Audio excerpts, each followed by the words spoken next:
sweet it is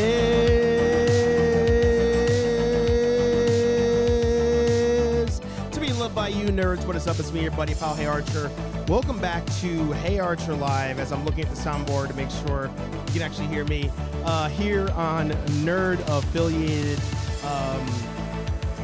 Pumped, excited, enthusiastic for today's guest. It's been too long. It's been far too long.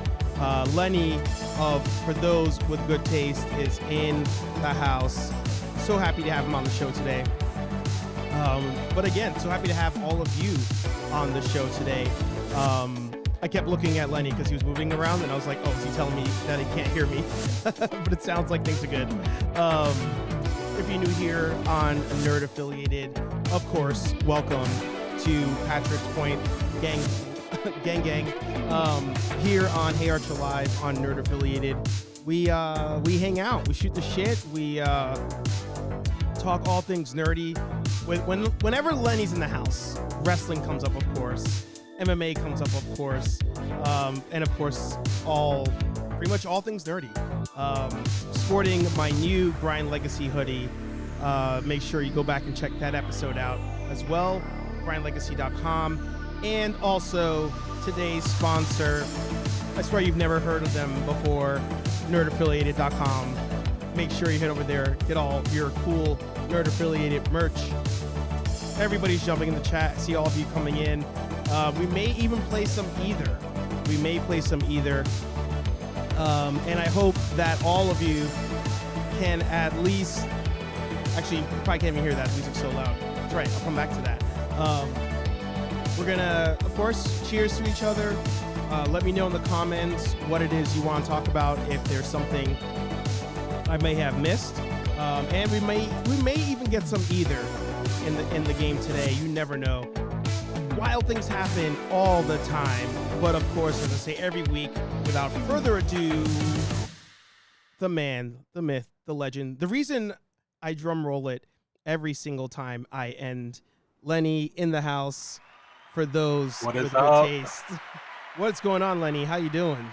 Dude, you said I was moving around, and really what it is like your intro song is such a vibe that I just thought like I'm just like cruising around over here, you know what I'm saying? So no, but thank you for having me, buddy. Yeah, it's good to be back. I for a second, like, because I had that sound issue for all of you, in case you didn't know, before we started, where I couldn't hear myself.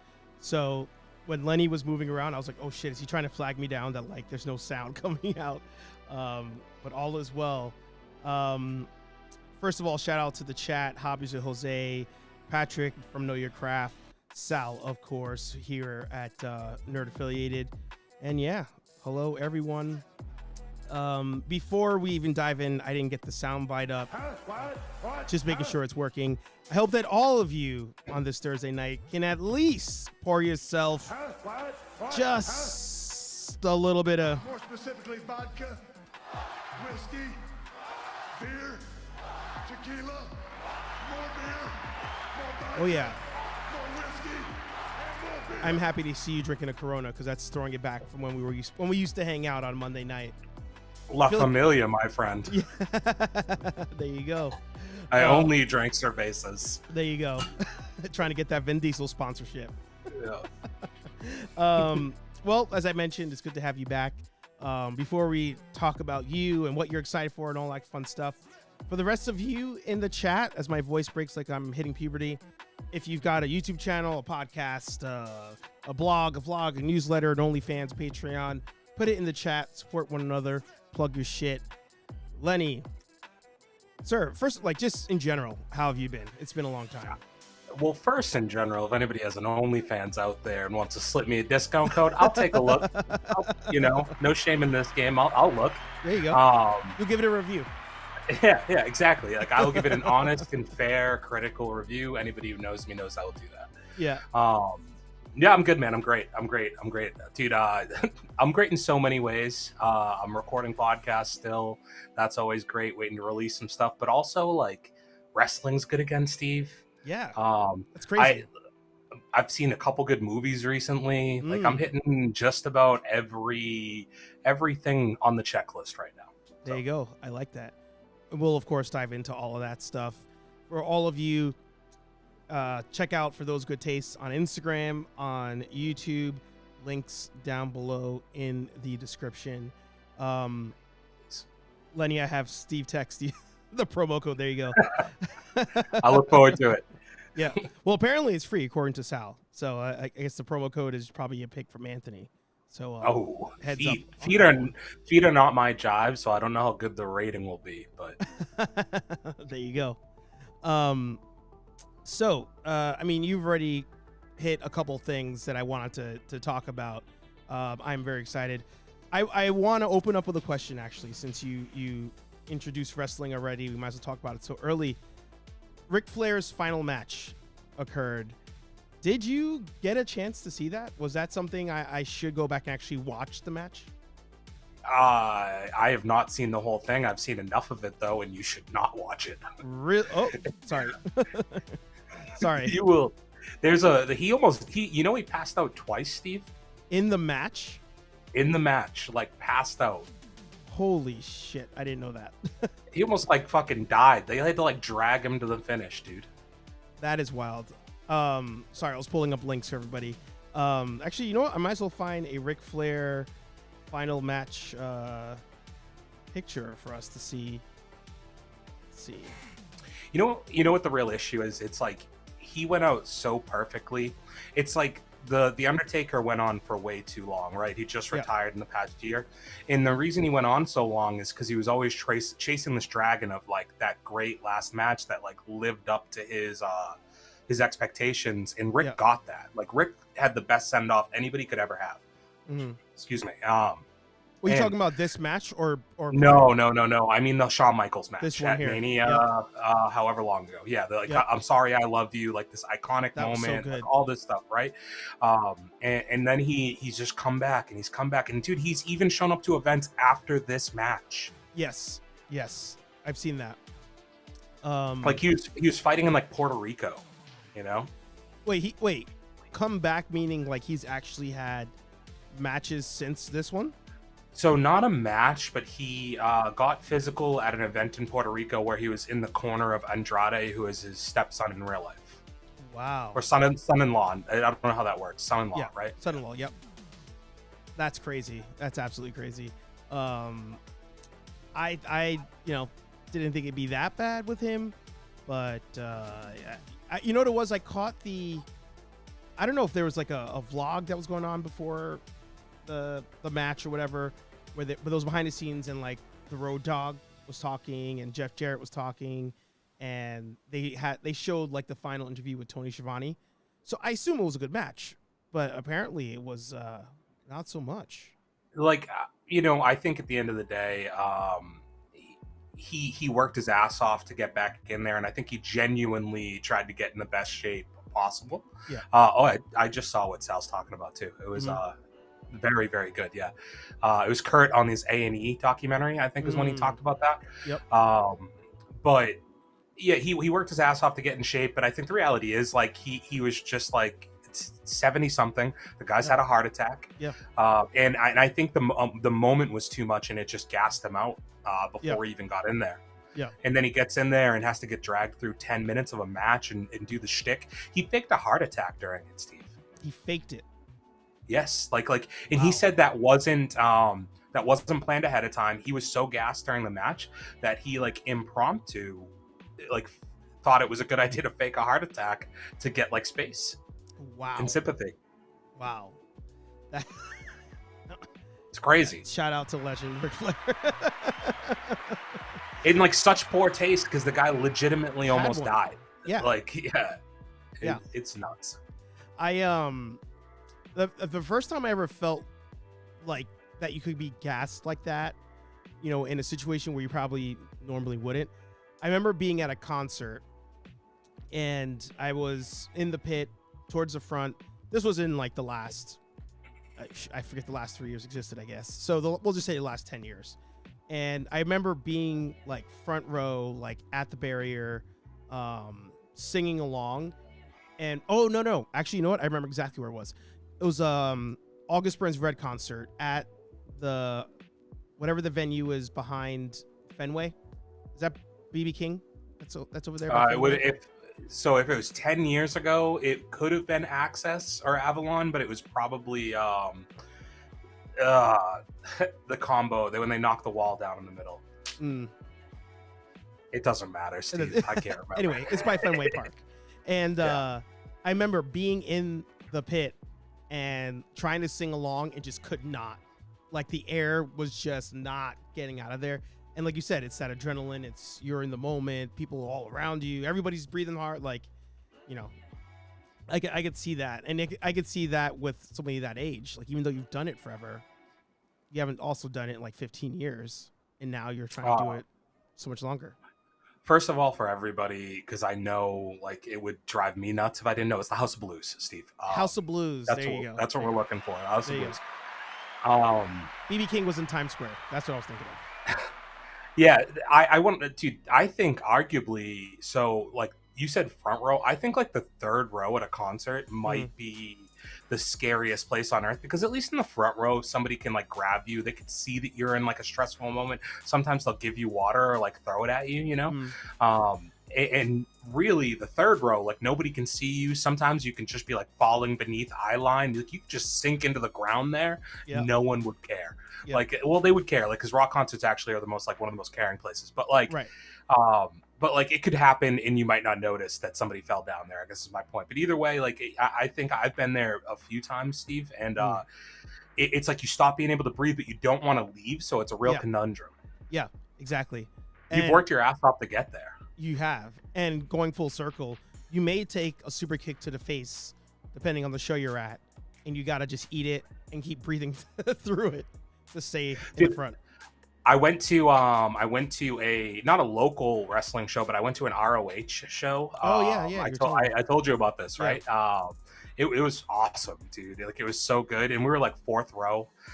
There was a point where they ended up coming out into the crowd, like right near us. That I swear, like I don't know how PC this show's gotten. I don't think we're all the way there. We currently are both drinking on the show, so it's. I swear to God, if like so, and the guy was so into it, and I thought he was the nicest guy. But there's a guy in a wheelchair like very close to me, where I was sitting, and I think because he was there, they didn't want to come too close to like our area, so they started coming towards us, and I feel like the plan was to come right by us, and then they saw that, and they were like, I don't want to like. Hit him, whatever, fall into him. So they backed off and went the other direction. So I almost had like, I would have been the guy like slapping them on the back when they're going by, I was at there was this, I forgot the name of it already. I was just adding in your thing there. I was at, maybe it was called Hellfest or something. And it was, it turned out it was a whole festival.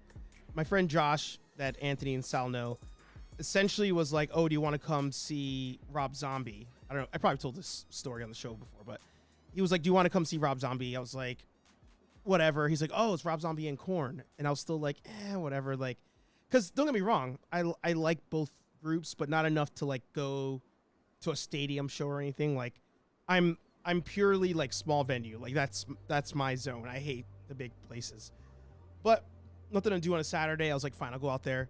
And it turns out it was a full-blown festival. Rob Zombie and Korn were playing, but the headliner was Slipknot. He failed to mention that. And then before the three of those bands were performing, before you went to like the amphitheater part, there was an outside area. I don't think it was where the Jets play, but anyway, it was a massive. The outside area, they set up 2 stages and had bands playing on both stages, and you would face the one direction to see, a band play. And then when they were done, that band played, and you literally just turned around to watch that band. And it was like, the ones I remember, of course, were Shadows Fall, because that was a big mark for them at the time, and Hatebreed was playing. And I was like, dude, how do you not mention any of these other bands in telling me to go to this show? But I guess to what you were talking about, we're standing, I'm watching Hatebreed finish up, and the pit's going heavy on that one.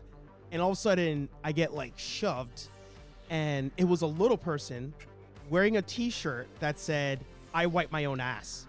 and he just shoved his way into the pit. You know, No fucks. no fucks. And Hatebreed finishes playing, you know, their set. It was probably Destroy Everything 50 times for all I know, because every song sounds the same, but they all sound awesome. Dude comes out of the pit, shirt ripped, bloody, and you would have swore he won $1 million. It was like the greatest day of his life. I'm like, he got jacked up in there. But that's kind of what you like about the shows, you know? Two things on that. Well, three things, I think. First of all, any show that uses that type of a setup to get stuff to go faster is awesome. But more to what I wanted to bring up, and Sal kind of mentioned it here. So I recently had the opportunity to go to Elton John. He was at Gillette a couple weeks ago, and tickets were like as cheap as $50. Yeah. But I couldn't bring myself to go because you're in this like you're at a football stadium, and for me, like music, a live music experience for me is like a very personal thing. Like generally, I'm going for bands and a lot of instances that I listen to on a day-to-day basis, and like you want to be in that, like you want to differentiate seeing them live, and even more so, I think Elton John, from what I heard, doesn't even move around the stage anymore. He mostly just sits at a piano. Right. And I'm sure he sounds amazing. Like I respect it and everything, but yeah, I think I can't really bring myself to go to that. Yeah. And I mostly forget my other point, so we're good. That sounds good to move me. on. Short-term memory is terrible. It's so to Sal over here. It's funny, him, myself, and Anthony all were like running the same. We're in the same circles, but also like hitting the same events, and I didn't know the two of them really that well. But I was at the Metallica tour before the one that he was at. I was going to go to that one, but I had to work and I missed it. But also in New Jersey, Metallica was playing. I forget who opened for them on that one. It was somebody else who I also liked.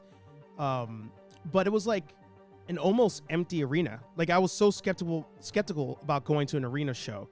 But it was when they started doing their like, they set up a center stage and play around it. And that's kind of sick. Yeah, James was like 20 feet from me. I was like, I didn't have to battle to get to the front. It was just so wide open, and for whatever reason, people didn't go to that. And I was like, from that day on, I'm like, I can't go to another Metallica show. Like, I can't go to a show to be like thousands of people back and like watch the screen. Like, I need James like in my face, like going forward. I don't think I'll ever see any of those like iconic bands like that because of that reason. But you know what? I remembered what I was going to ask you. You mentioned Korn. Have you watched the Woodstock documentary yet? No, I just saw that on, was it Hulu? I think it's on there. I thought it might have been Netflix. I didn't watch it either, Maybe. honestly. But I mostly bring it up only to ask you this. So I believe it's mostly about Limp Bizkit and Korn because they were the headliners of that. Was that Woodstock 99? That one? Yes. Do you like who? They built that entire genre. You would agree, right? Like new metal. It's like those two bands like revolutionized a certain kind of music. I think like I bring this up to say Limp Bizkit probably doesn't get the respect that they deserve for their impact on music. Not necessarily I'm saying they're amazing or anything. Although I think if you look back, there's like 7 Limp Bizkit songs that you honestly probably really like. Say what you will about them. There's songs that you cannot deny are bangers. Mm-hmm. But I think they, between them and Korn, like new metal, right, is the genre, and it's Linkin Park kind of took the ball and ran with it, and I think you could give them some credit in there too. But it came first was Limp Bizkit. So I was about to say like you can Holy Trinity that as a ghost comes in your room, or my dog. Yeah. It's actually Fred Durst walking through. yeah, the ghost of Fred Durst. Yeah, the ghost of his fame, at least. Yeah, he did. What was it? I think it was probably 2 years ago when shows were still like people were not sure about going to them, and they were only in certain states. He did the Chicago one, Riot Fest, right? Yeah, and it looked good, and they sounded good. But to that point, I would Holy Trinity it. I would Linkin Park, Limp Bizkit, and Korn, because Korn was probably, them and System of a Down were probably the heaviest music you'd see on TRL, but Limp Bizkit and Linkin Park both, I think, fused hip hop and metal to the point of it being popular. Like people were like openly like, I'm listening to metal or rock, what they consider metal, who traditionally would not at all. Yeah, the conversation then like sped to like, I think the reason they revolutionized it really is because that type of music, for them to cross into like TRL, dude, like dating Christina Aguilera. yeah, well, there's that. Like, but like, Freak on a Leash was literally #1. Yeah. On TRL for like 2 months, I swear to God, because that music video was so amazing. Yeah. And then like then the Break Stuff music video for me is like, I just remember it. Yeah. So well from when I was younger. Yeah. Break Stuff's such a good song too. My favorite, I think, I can't believe I'm about to have this conversation. My favorite Limp Bizkit song might be Rolling from the Fast and Furious. Like there was that remix that had DMX, Eminem, and somebody else on it. Yes. That I feel like that's like, well, that's untouchable. Eminem and DMX, I think, were only on "Go to Sleep," which is "Cradle to the Grave" song. But I think I know what you're talking about, because like the rap crossover I remember from Limp Bizkit would be Redman and Method Man. Oh, yep. Was the big one, yeah. And then they also had that crossover with Christina Aguilera, so let's look at that. You know, they were in the Dirty remix. They were. Dirty's the best music video of all time, by the way. That one did advance puberty for a lot of us. Yeah, it shaped my whole like adolescence, probably. Like I don't know, like from like 12 until becoming a man. 11, yeah, I don't know. So I don't want to click on the link because I don't want to get hit with a copyright. So what I'm gonna do is pull up the lyrics. So it was Limp Bizkit, DMX, Method Man, Redman. Oh yeah, you're right. I feel like Eminem was on. Oh, you're right, Renegade. Renegade is Jay-Z, yeah. That. And then in Nas's Ether, he says Eminem killed you on your own shit. Yep. Yeah. Yep. There's a lot of lyrics to this song. Who would have? It's a rap song. Yeah. Yep. But yeah, I remember. So Linkin Park got me into rock music because of actually a friend who listened to a lot of rap. It was like, oh, check this album out, and I think Limp Bizkit and Korn kind of solidified that from a TRL perspective. Like I didn't listen to a lot of like their albums at that point. I was just like, when it was on TRL, like music was raised up. But what's hilarious is System of a Down scared the crap out of me. Like Chop Suey, it would come on and I would mute it. So I'm like, this is too demonic for me. And it's so weird because if you listen past like the very beginning of Chop Suey, it's like kind of a nice, refreshing sound. Yeah. It's kind of interesting. So Steve, bringing it back to the, when I was maybe the second guest to ever do a live HeyArcher, right? Like in person. Yeah. We talked about on there like the show that we would love to have gone to live, and I said like Linkin Park and Jay-Z, and I feel like it never came up that your first like band that brought you into rock music was Linkin Park. That's interesting. Yeah, it's that's why I have such a sweet spot for them. And what's so weird is like in my line of work and in your line of work, we hire a lot of young people, and it's not illegal. We just both work in sales, but legal sales. But I like now, like I was talking to one person today that was born in the late 90s, and I'm like, damn, like I keep forgetting how old I am.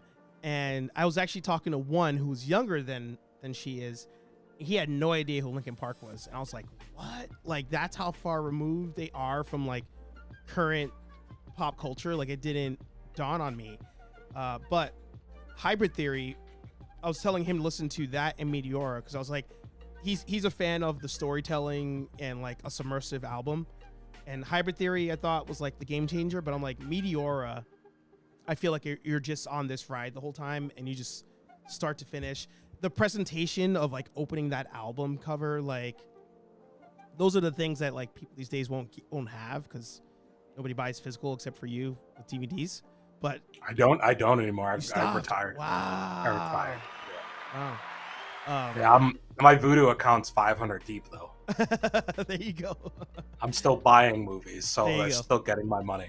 Yeah, but yeah, Linkin Park. It was the Hybrid Theory, like that experience, and then Meteor was probably my first rock album I bought, and I was like, I think all in. you're right. I think Hybrid Theory is what made us fall in love, so there's got to be something there to it. And Together Now is great. Yep. But like I think there's something there. But you're right. I think what it is with Meteora is it's probably got the funding, but they still managed to stay true to the style of music that got them famous. Yeah. Have you so recently? And I'm gonna put you. I think I'm gonna put you on to something here, Steve. Yeah. Very recently, they re-released Hybrid Theory, and it's got like an extra 20 tracks on it. And it's a lot of unreleased things. And there's an original version of In the End that I think I have grown to like now more than the original. Really? There's an In the End demo that it's more Mike Shinoda and less Chester. Interesting. All right. Yeah. I would buy that just for sake of like classic buying. Like it's on Spotify, so you don't have to buy it. I kind of want to buy an album. If I can find it somehow. I don't know if they, so you never know anymore because I assume it's like really easy to come out with re-releases of albums with all that extra content when you don't have to worry about releasing a physical. Right. Because you're not like, dude, nobody, it's so crazy now. And these numbers are not factual at all, but I'm pretty sure like when a great hip hop album comes out now, like 60,000 albums sold like nationwide is considered a success. It is. But if you look up the numbers that that artists were doing in the early fucking 2000s for releases, like they would feel like they were the biggest failures in the world now. Yeah. I mean, like Drake hits like 100. This is me trying to remember what Academics usually yells on his show about, but like, you know, Drake hitting 100,000 now, to your point, is like untouchable. Like oh my god, like 100,000, like nobody can do that. Like, but yeah, back in the day, that would have been a huge loss. Like, oh my god, you only did 100,000 buys and like only 25,000 singles. Like back when you had to buy singles, like it's wild. That's hilarious that we would literally like they could get you to buy an album that had 3 songs on it at Walmart and like make money off of it. Did you see? It's not Academics, but it's like Academics adjacent. Breakfast Club broke up. So is that did all of them break up, or did Angela Yee just leave and they're considering it like the end of the Breakfast Club? Yeah, they're gonna keep the show going, I guess, but like it's not the Breakfast Club if it's not the 3 of them. I mean, she's the weakest part anyway. Do you think so? I mean, honestly, her or Envy could leave. They could both leave for all I care. Like Envy, I never cared about. Like I thought he was too soft, but that's my. Envy's only soft because of everything he's ever said about his wife on there. Exactly. That just solidified it for me. That's all that did. That just solidified it for me. It's very funny. Yeah. No, but like Angela Yee is like one of the few things I still listen to the Rumor Report because I don't listen to the whole show most of the time. I normally I end up like catching clips of things, and like the Rumor Report is one of the things I still watched. So, and I think that like sometimes she's more grounded. Like I don't always agree with Charlemagne, you know, like he's not necessarily like, I like him, he's hilarious, and I do think he's very smart, and like I like listening to him, but sometimes I don't agree with him. And like Angela, I think sometimes voices more the opinion I might have on something, so it's a little bit of a bummer. Fair. That's fair. I'll give you and that. Like it's kind of the same thing with the Joe Budden stuff, right, where it's like it's just good things can't last in that world, or in this world for that matter, right? Yeah. Before we continue, it's wild. We've gone like almost 45 minutes and we've talked about nothing that we said we're going to talk about at the beginning. But that's why I like this show. And that's why whenever, in case some of you don't know, a little behind the scenes thing, a lot of times when guests come on, like Lenny, they'll ask like, oh, what are we going to talk about? Like, should I prepare for something? And I'm just like, I don't know. No, we'll just wing it and see what happens. But again, make sure all of you head to nerdaffiliated.com. We got some cool merch on here that you can pick up. There's some I'm new just gonna stuff. flip this around real quick. Hold on. There you go. Lots of cool stuff like the hat. I assume Lenny was showing because I didn't have my monitor up to see. But check all that stuff out there. A new line will be dropping in the next couple weeks. I think a couple of. I said this to you, Steve, in person, and I genuinely mean it. I didn't know I was a snapback guy until I had this one. So you've upped my swag, and everybody else should want their swag upgraded here. There So you they go. should buy the hat. Let me upgrade you. Let me upgrade you. And also, of course, as I mentioned at the top, make sure to check out For Those of Good Taste. Drop a subscribe over there. More content, new content is coming. I have that confirmed. You heard it here first. I'm not just saying. Can I promote my own thing really quickly? Oh, people? yeah. If you scroll back up to the top, Steve, I guarantee you. So personally, like you and Steve, you've edited a billion of your own things. Like, Yeah. I get sick of myself, like from editing audio and video and whatever else. Rich People Don't Age is something we never really, it's a clip from an early podcast that I just clipped and never posted. Yeah. And I was going through my YouTube and happened to notice that it was there. Yeah. I think that quite honestly, it might be one of the funniest, like genuinely funniest 7 minutes that me and Matt have put together because it was just all spontaneous and we genuinely made ourselves laugh. So if you could check that out, I think you'll enjoy it. And if you don't watch anything else, just watch that. Yeah, that's a good plug in itself. I like that. Well, we haven't talked any nerdy movies and TV stuff. We talked nerd music, which that may be a first that was a full blown conversation on this show. Especially me and you, Steve, have talked music on here. We you have? know, that's what we do. Yeah, well, I told you the first time I was on here was if you could be at a show live.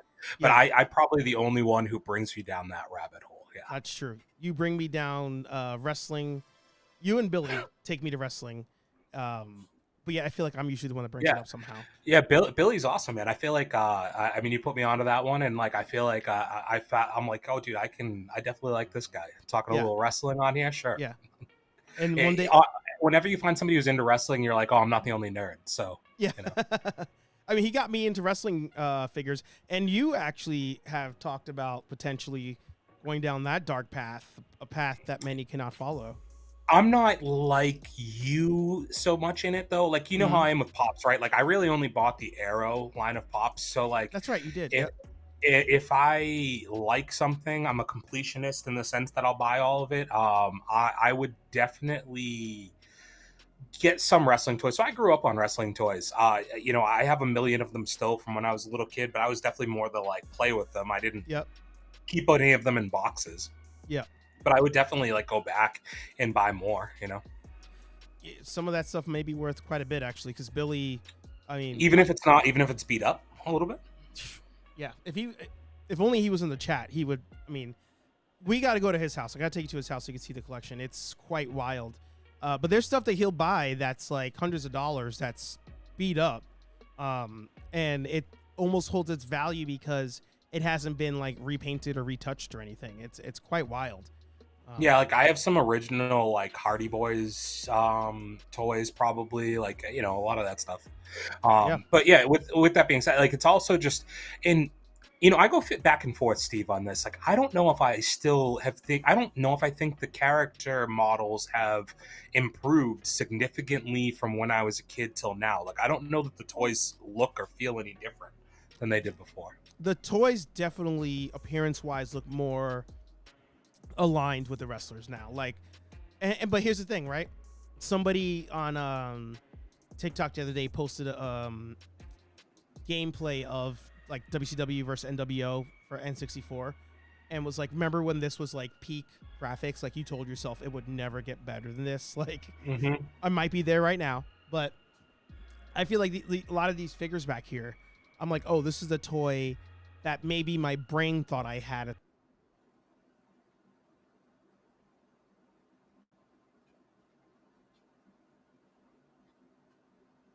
I lost you. I swear I'm coming back. Okay. It's my USB thing. I don't know why it does that. There we go. There we go. Hello. That wasn't awkward at all for you. I need a new USB dongle. I think that's what it is. Anyway, it's what I imagine that's what happens. Like as a kid, I thought my toys looked as good as this, but I bet you 20 years from now, I'll look at those figures and be like, wow, that stuff back there is dog shit. Do you think the AEW ones look good? Oh yeah. Okay. Have you seen any of the gameplay for their new game? I saw a video, the one that had like Britt Baker and Tony Schiavone in it. Yeah, it's like THQ is making it, who's the original maker of like WWE video games. Yep. Yeah, I don't know. I think all of their stuff still comes off as a little bit lower budget, Quality. but like reasonably so too. They don't have the backing and the long-term credentials. So, but yeah, I do think sometimes it comes in a little underwhelming. Yeah. Well, we'll stay on wrestling. You were the first person to ever tell me about AEW. Like I didn't know that was a thing. And you explained, everything with the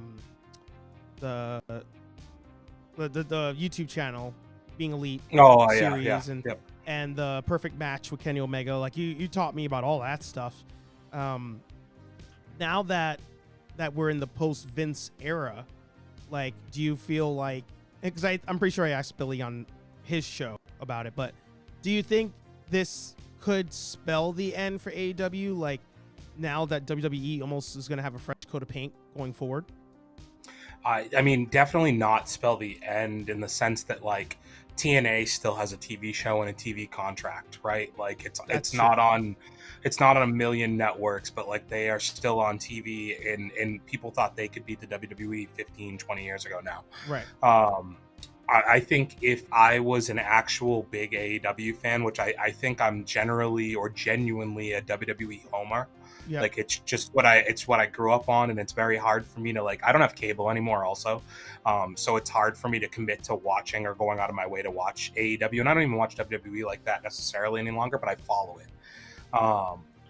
I think the difficult thing if you're an AEW fan is the reality is like your ratings have not gone up, and they're good. They're pulling over 1 million viewers some weeks, and like it's a respectable number because cable's down in general.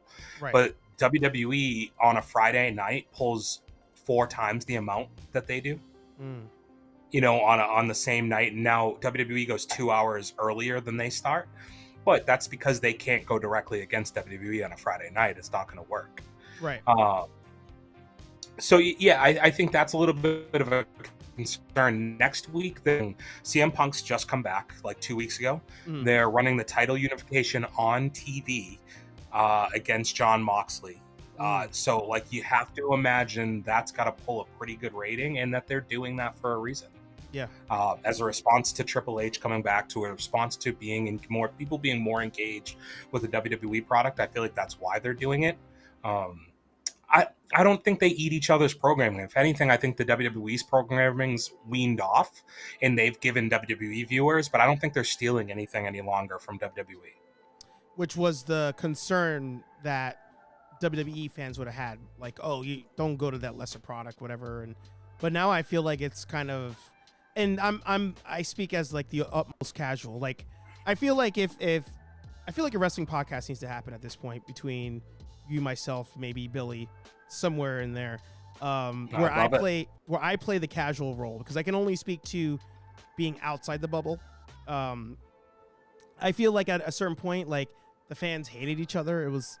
It slightly reminisced of WCW versus WWF, like a little bit, not completely. But I feel like now a lot of the fans, from my perspective, are the same. Like you watch one and then you watch the other one.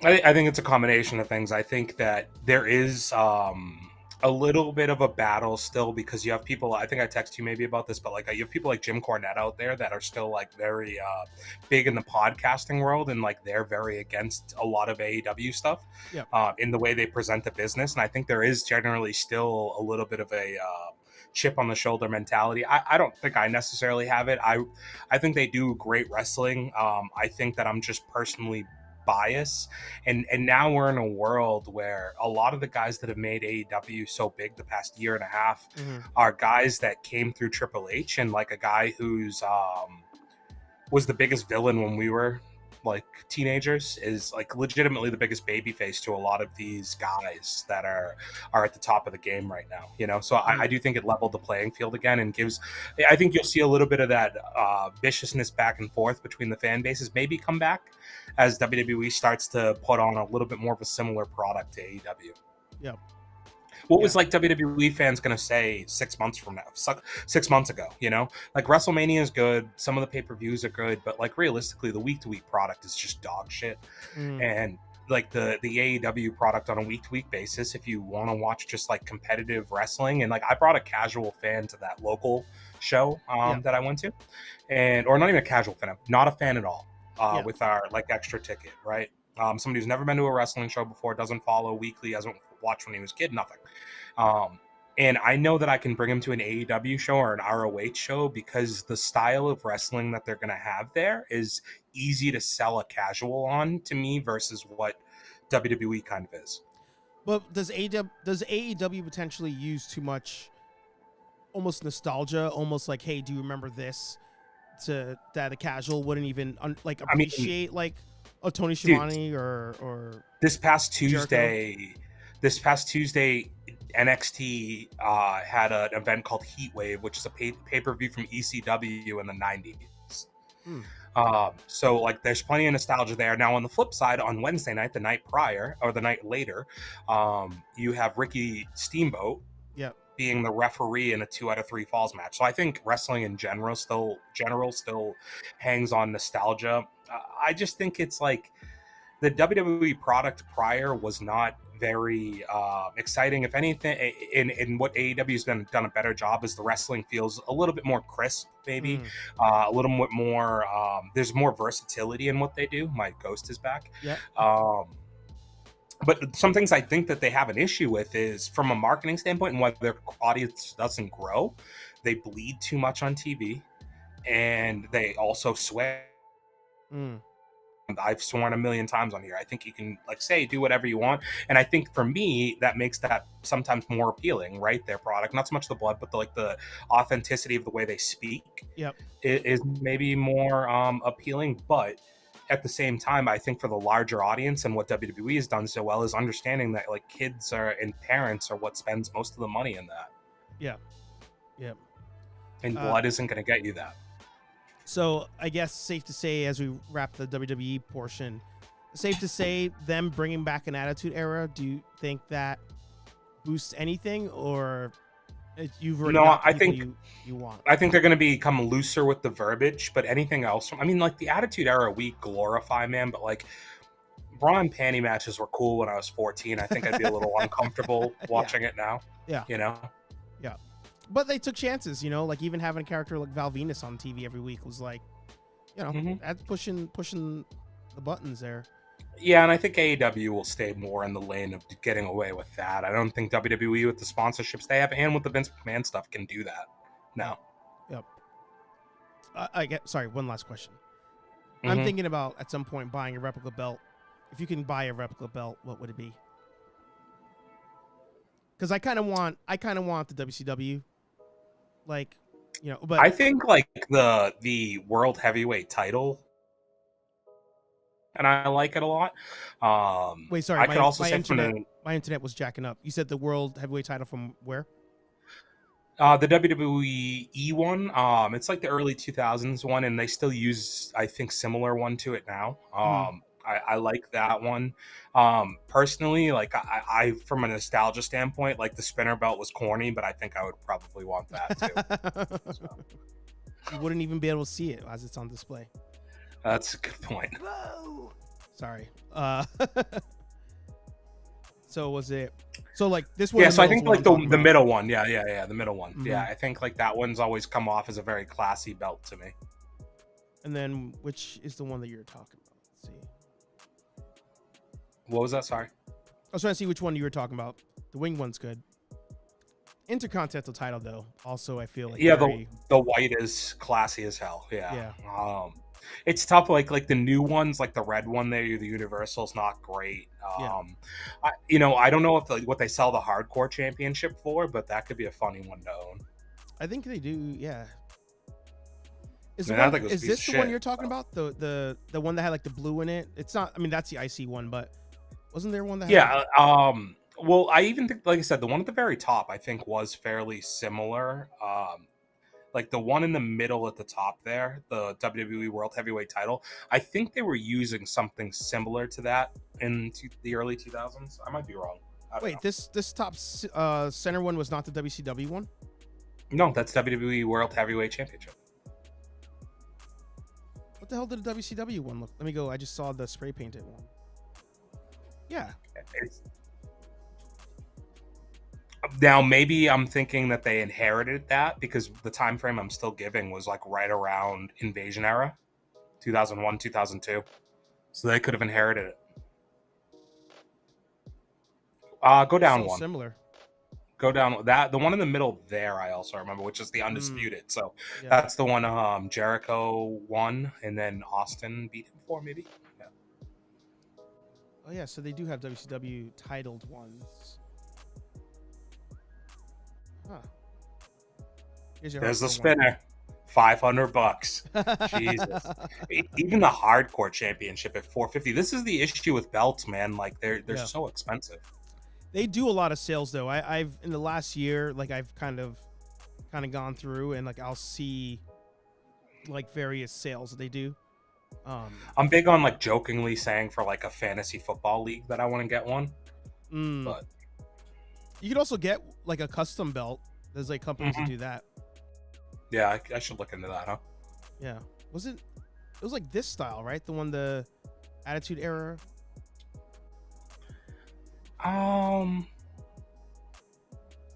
Was it? I mean, that's the Triple H signature.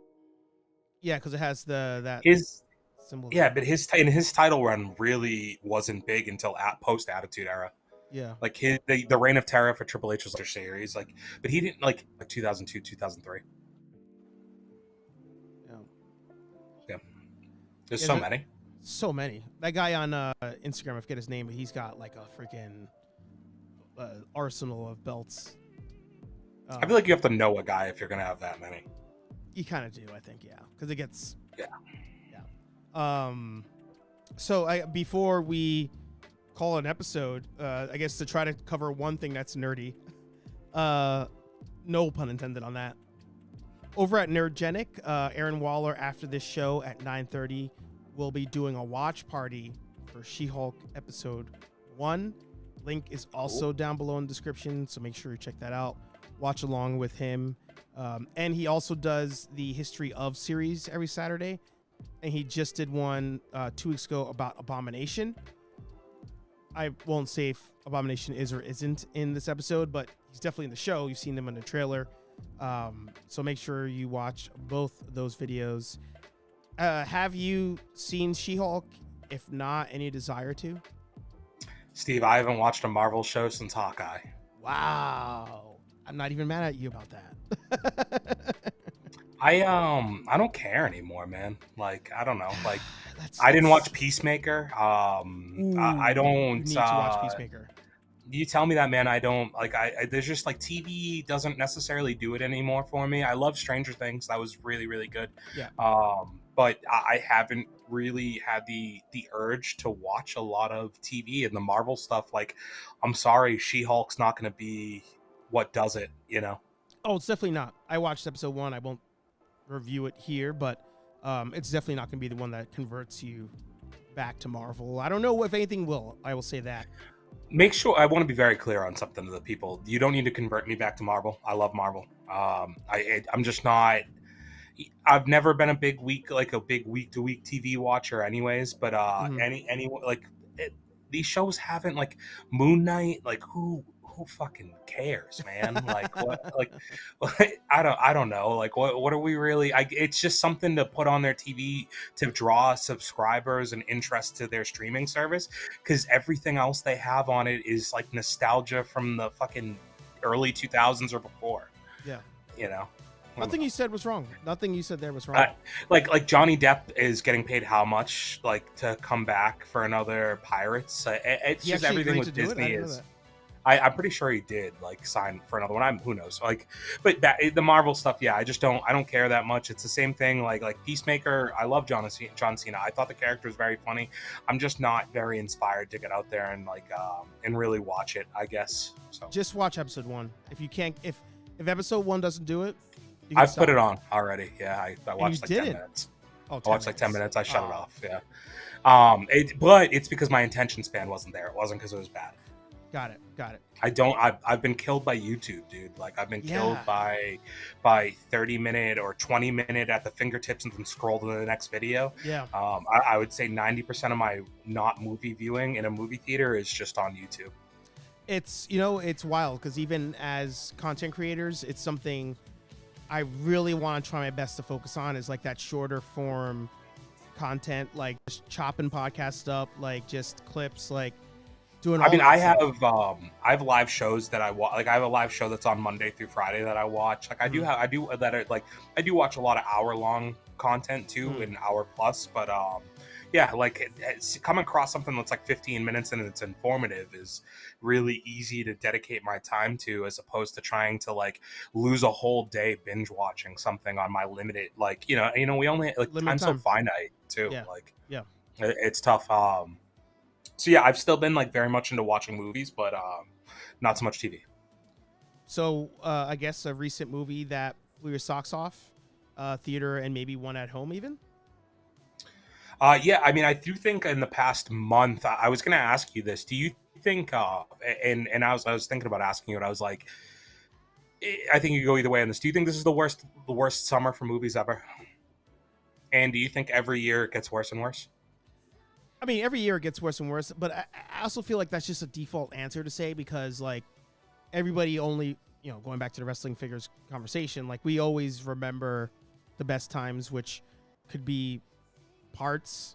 I think I will say this.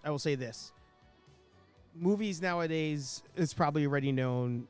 Everything's nostalgia. Nostalgia is what sells. Nostalgia is also what they push, not giving other things a lot of chances.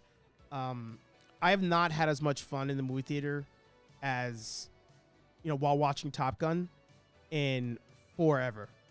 Absolutely forever. Well, my point is like I think there's been 3 good movies, like very good movies this summer. Mhm. That's not one of them, Sal. I'm sorry. I didn't watch it, and I bought tickets and literally didn't go. So to me, this is just an opinion. I think that there is 3 movies that were legitimately like very good to me. 2 of which came in the movie theaters, 1 that's at home, and then everything else is underneath it. Top Gun's number 1, and I think it's hard to even call that a summer movie because it came out in May. Right. But it is to me a summer movie, so I'm putting that at number 1 for my summer movies. I think number 2 is Prey, and the fact that it didn't come out in the movie theater is criminal. And then to me, number 3 is my internet froze just as you were saying the answer. All right, we're back, right? Yeah. We're back. Bullet Train is number 3. I'm hearing good things about Bullet Train. I'm hearing really good things about that. It's good. It's good. And I'm not saying like Thor, for instance, was bad or Lightyear was bad, but to me, like they're very mediocre to underperforming. Whereas those other 3 movies lived up and or exceeded any expectation I had. Did you actually like Thor though? Like I said, mediocre at best. Well, that's right. You don't hate stuff. I forgot. Yeah, I mean, like I said, I think it was it's very underwhelming would be like the most aggressive I think I would be. Like I didn't hate it. I can see where especially if you're a casual person who's not seriously invested in the comic books and or comic book movies or the lore or anything like that, that you were like, oh, it's a funny movie that relied a lot on jokes, like Thor's ass is in it, like that looked nice, Yeah. But I think if you went into it looking for like what Thor Ragnarok did for the Marvel movies, I just they almost just hung on to that character a little too long to me. Yeah. But I mean, I can't say enough good things about Prey. I think Prey, I have a friend who didn't like Prey. His reasoning didn't like it. Yeah, like he hates a lot of movies. Like he's really critical. his We reasoning would for we would be terrible together. yeah, but his takes are good. Like his reasoning when he finished telling me why he hated the movie, I was like, okay, I don't disagree with you. I just think you're wrong about it being a bad movie. But Top Gun, I feel for like 30 seconds in that movie, I was like, damn, the theater experience is something just different. And then once it was done, I was like, I don't feel like coming back though. Like, I would go back to see that. Oh, sorry. And that's it for a long time. Like anything else I see in the theaters now, like Black Panther, I'm only going to see it in theaters because I just need to know what happens so I don't get spoiled as I'm editing videos for Sal and Anthony. Like that's the only reason I'm going to the theater. I think that looks very underwhelming as well. Really? Yeah, I mean, like I thought the first one was a little. I always get trashed It's a for hot this, take. but It's a hot take. I think it's overrated. I didn't like it the first time. I didn't like it the first viewing.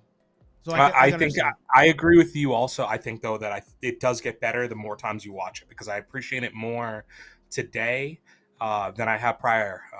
The first, especially the first time, because the first time to me it's just like there's there is like Chadwick. Some of the actions. Yeah. Oh Jesus. Yeah. So it's like some of the action's hard to follow because of the way they filmed it. Right. I think, especially Right. at the beginning of the movie. And I also think it follows a lot of the Lion King to me. So it's it's totally Lion King. Yeah, for sure. Yeah, so it's just a little hard for me to get to say it's like amazing, but I'm not as excited for number 2. I didn't think the trailer did a ton for me, and maybe my excitement's like, who's the lead? Who's the lead of that movie? And is it that they just haven't told me yet? Yeah, and that's the mystery of the movie. That's like intentional. Yeah, and but when you do stuff like that, it's a lot. Then you build up a big expectation, and the payoff's got to be worthy. And it's got to be. Is it going to do that? I'd be interested to hear why the person didn't like Prey to me, though. What I was going to ask you about the movie theater experience: when you watch movies at home, do you just watch from your TV speakers? No, I have a soundbar. Okay. Do you happen to know what kind of soundbar you have? Sony one. Okay. A nerdy shit, right? And this is a nerd podcast.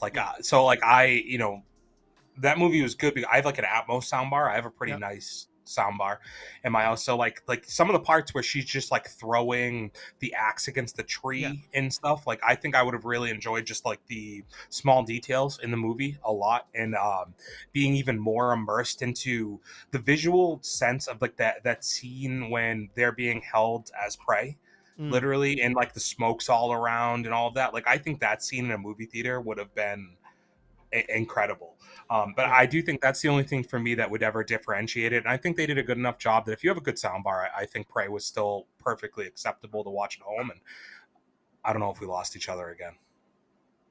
I think we did. And now I don't know if I'm by myself. No, I'm here. All right, here we go. I'm gonna have to stop by the store and get a new freaking USB hub. This is crazy. Yeah, I saw the light turn off on my my Stream Deck. I was like, oh shit, here we go. But yeah, like I would be interested to hear why they didn't like it, because to me, I appreciated that both the humans and the Predator itself, I think, had a storyline. I think it gave you a good sense of what the Predator is if you had never seen the movies before, and even better than a lot of those other movies have done, to give you a sense of why the Predator was there to study and to like challenge itself. I think you got a lot of that just without it ever saying a word. And then I think the humans had a good enough storyline to go with it. And especially dude, like as far as stuff that goes to a streaming service, like I'm right now watching that Jamie Foxx movie that just came out on Netflix. And I'm not all the way through it, but somebody tried telling me that that's like one of the best action movies they've seen in like forever. It's fucking garbage, man. Like what are we like? There's already a pitch meeting for it, which I thought was wild. Yeah. Like, it's they told me the choreographing on the action was great, but it's like one of those movies that does it like really fast and then slow motion and then really fast and then slow motion. And it's like, dude, I saw Gemini Man. Like I've seen 120 frames per second. What are we really like? This isn't anything revolutionary. This isn't John Wick. Yeah. Like, you know. Well, I will say, just to let you know about Prey, as we've gone into OT, but very very for good reasons. He didn't like what he didn't like about Prey, and this is I don't think it's really a spoiler, Sal. So I will just say it. What he didn't like about Prey was the girl. It wasn't like a woke thing for him. Like, he understands. We both have talked about this. Like, we both know when shows are like trying to be like too on the nose with stuff. With this one, she is like a wannabe warrior girl, and his issue is that it would have made more sense to him if she actually was not a warrior girl. Like in the show, yeah, sorry, I forgot to answer the question. Hulu's where it's on. In the movie, her family's like, you're not a hunter, you're a girl. You're supposed to gather stuff, which is not.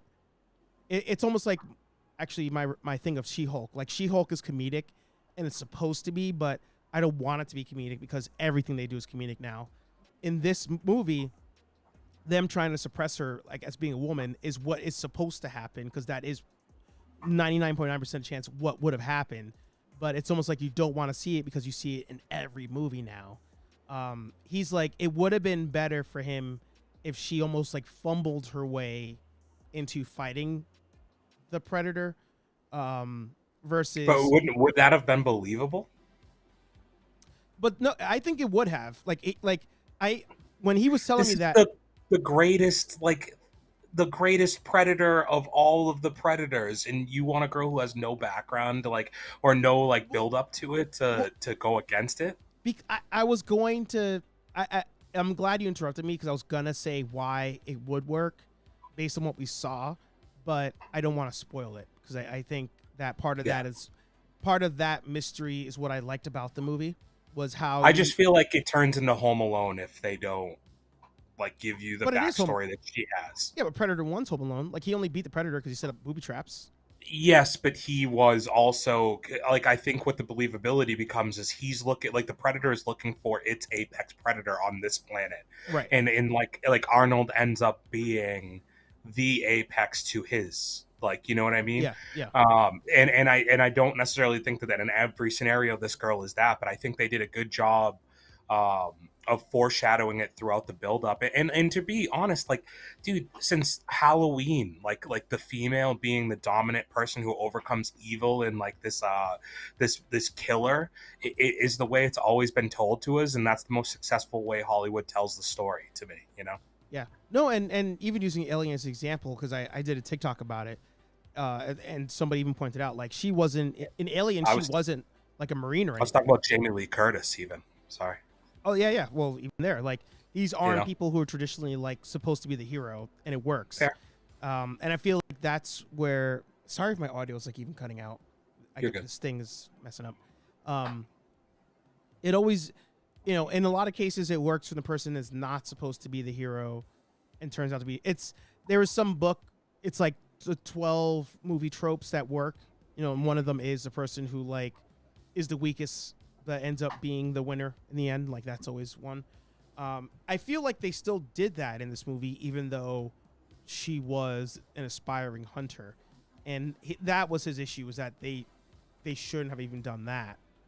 But that being said, like I said, he likes to pick things apart, and a lot of times he's right, because there's, even to your point, there's a lot of trash these days. Yeah, I think that's maybe I'm forgiving in some ways to it, but to make a sequel, especially after what we've gotten from the Predator and Aliens franchises, it's such a victory to me to have, it's like Halloween 2018. It's such a victory when you get people who are authentic to the source material and respect it and come out with something that's good. I just think this movie lived up for me. I was really, really looking forward to it. It was my birthday when it came out, actually. Nice. And I had been looking forward to it up until then, and it was the first thing I did when I woke up, and I was very happy about it. I legit didn't. I went in with zero. I went in with absolute zero. I happened to be scrolling through the different apps to try to find something, and I was like, oh, I forgot this was even a thing. Well, when I And when I had heard about the time period, I think that's what sold me on the idea. It yeah, wasn't necessarily that another Predator movie was coming out. right. I think it was modern time. I would have probably thought it was going to be terrible, but I think the idea that they had and they went with lent itself so much to what those movies are. And I would love to get another one. Like, give me one during like the fucking Revolutionary War. Yes. Like, So I want to see that. You know, that's like, the thing now. Everybody's like, I essentially today was like, just take every Assassin's Creed game and throw a Predator into each time period. I love it. That's awesome. Yeah, Yeah, do yeah. that. Next one should be though Ghost of Tsushima style, him in feudal Japan, all in. Well, you get that really quick in Predators. I don't know if you remember that. The That guy movie, gets fucked up. I feel like that movie isn't as bad, but I think at that point, the bar was set so low that There was to me, it's a unnecessary thing in Predators, but like you see the Predator and you're like, well, this is about as bad as it'll ever get. Is that the one that we saw in theaters together? Maybe it's the one with Olivia Munn. Oh yeah. And it's just there's a Predator dog. Oh man, that's my favorite part. It's like what? It's like playing fetch, like quite literally it plays fetch in the movie. I'm gonna and it's supposed to be a Predator dog. I'm gonna spoil. Was it the Predator? Is that what that was? The Predator. Like this was the Predator. And there's more than one in the movie. Yeah. Yeah. So I'm gonna spoil part of the Predator to you guys. As I wipe all this dust I didn't notice on my mic stand. There are Predator dogs. The Predator comes down to Earth and also brings Predator dogs. First time we've seen this in a Predator franchise. And Second, they are in the Predators, remember? Oh, you're right. Sorry, I forgot. That movie somewhat forgettable, but again, not terrible. But in the Predator, they literally get a Predator dog, to be on their side by shooting it point blank in the head, and it's just like, oh, what am I doing? Okay, I'm good now, and like helps them in the end of the movie. It's just so corny, fucking stupid. I also think there's and I know we're running over time. I think there is a distinct correlation between the size of the Predator and how bad the movie is. Because that is the biggest Predator. The biggest Predator in the franchise is in that movie. And I think if you went back and watched the AVP movies, the first AVP, the Predator is like obnoxiously big. Yeah. And it doesn't work. I think you need to have this like cut, kind of ripped, muscular, smaller Predator. Like it's like the same reason why in MMA, like the 170 division is really the best division to watch, because they have the best. Yeah. Right. Like. Yeah. Yeah. It's a good mix of the two things. Well, it has been a pleasure. Leo and the best skill. Oh, I literally got a soundbite afterwards because my internet. I don't know what's wrong. It's either my internet or it's this thing. It like you weren't even moving your mouth, and I heard the best skill, and I was like, oh. Unless you've learned how to throw your voice, which would be very impressive. That's one of the things I've been working on since I've been out of the podcast game. There you go. So before we call it, again, everybody, make sure you hit up Aaron Waller. He's about to go live at 9:30 over at Nerdgenic to do a watch party on She-Hulk. Watch it just so you know what the hell I'm talking about in the next podcast, whatever, because that show's definitely coming up. But also check out, before I even get there, nerdaffiliated.com. Get yourself some cool merch from myself, Anthony, Sal, over there, and new stuff will be dropping soon. But the guest show, Lenny from For Those of Good Taste, over at Good Taste Studios. Make sure you drop a subscribe there and check out Rich People Don't Age. I feel like I stole your thunder. This is usually where I say, Lenny, this is your time to plug your shit. But if there's something else you want to plug, or you could just repeat it or run a better promo, by all means, this is your time. The promo is great. Like Steve said, at Taste live on Twitter. We are going live on Twitch, a lot more these days. Check out like Tuesday evenings. Keep an eye out. Yep. We're going to be doing some stuff on there, which will be a sneak preview for some of the YouTube content we're working on. We do have some stuff recorded right now. We ranked the 20 the 30 Marvel movies that have come out with D'Angelo while getting drunk. That's something we worked on. So like I think that's a fun ride. So keep an eye out. That's going to be coming out down the pipeline as well. We have a lot of really, really cool stuff we've been working on. Can't wait to get back out there. And Steve, this has been great, man. Thank you. I by the way, seeing your Uncharted review as the number 3 thing, I actually tried to watch Uncharted the other day. Couldn't do it. I think you're wrong, dude. You can't. I think you're wrong. Oh my god, this is how we're gonna end the show. You telling me that you're done with Marvel movies and yet you enjoyed watching Uncharted? I said I'm done with Marvel TV. Dude, Uncharted was fun as hell. I'm convinced Tom Holland may be a bad actor and I just didn't notice. No, dude. If anything, it's Marky Mark being Marky Mark, but like it's good, man. I'll try it again. HeyArcher Live every Thursday, 8:15-ish p.m. here at Nerd Affiliated. More podcasts are dropping. We dropped one this morning, actually, a new episode of Rambling with Anthony. We talk about Thor: Love and Thunder. Finally, we held off. We couldn't get excited for it, but we finally did it. Touch on our thoughts as to what we want in She-Hulk, but reviews of that will come soon. Like, comment, subscribe, and we'll talk to all you nerds in the next video, barring any glitches. Peace.